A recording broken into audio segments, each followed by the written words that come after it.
യേശുവിന്റെ ജെറുസലേം പ്രവേശനത്തിന്റെ ഓർമ്മ പുതുക്കലുകളുമായി ക്രൈസ്തവർ ഇന്ന് ഓശാന ഞായർ ആചരിക്കുന്നു. ഇതോടെ വിശുദ്ധവാരത്തിന് തുടക്കമാവുകയാണ്.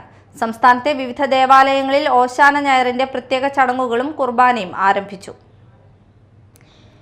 വിശുദ്ധവാരത്തിന് തുടക്കമിട്ട് ക്രൈസ്തവർ ഇന്ന് ഓശാന ഞായർ ആചരിക്കുന്നു. സംസ്ഥാനത്തെ വിവിധ ദേവാലയങ്ങളിൽ ഓശാന ഞായർ ചടങ്ങുകളും കുർബാനയും നടന്നു. എറണാകുളം സെന്റ് മേരീസ് ബസിലിക്കയിൽ സീറോ മലബാർ സഭ major archbishop Mar Raphael Thattil ചടങ്ങുകൾക്ക് നേതൃത്വം നൽകി. തുരുത്തൂർ മൗണ്ട് സീനോയ് ദേവാലയത്തിൽ തിരുനാൾ കർമ്മങ്ങൾക്ക് ഫാദർ ജോസഫ് ജോഷി മുട്ടിക്കൽ കാർമ്മികത്വം വഹിച്ചു. യേശുവിനെ ഒലിവ് മരച്ചില്ലകൾ വീശി ജെറുസലേമിൽ ജനസമൂഹം വരവേറ്റതിന്റെ ഓർമ്മ പുതുക്കുകയാണ് കുരുത്തോല പെരുന്നാൾ ദിനത്തിൽ വിശ്വാസികൾ. കുരുത്തോല വെഞ്ചരിപ്പും പ്രദക്ഷിണവും വിശുദ്ധ കുർബാനയും വചന സന്ദേശവും ഉൾപ്പെടെയുള്ള ശുശ്രൂഷകളാണ് വിവിധ ദേവാലയങ്ങളിൽ നടക്കുന്നത്. കോട്ടപ്പുറം സെന്റ് മൈക്കിൾസ് കത്തീഡ്രലിൽ വിശുദ്ധവാര തിരുക്കർമ്മങ്ങൾക്ക് ബിഷപ്പ് ഡോക്ടർ അംബ്രോസ് പുത്തൻവീട്ടിൽ മുഖ്യ കാർമ്മികത്വത്തിൽ കുരുത്തോല വെഞ്ചരിപ്പ്, പ്രദക്ഷിണം, ദിവ്യബലി എന്നിവ നടന്നു.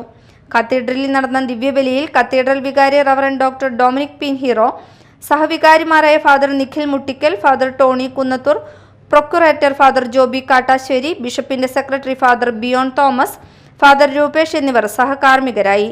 സന്യസ്തരും വിശ്വാസികളുമടക്കം ആയിരങ്ങൾ പങ്കെടുത്തു. Media time, Kochi.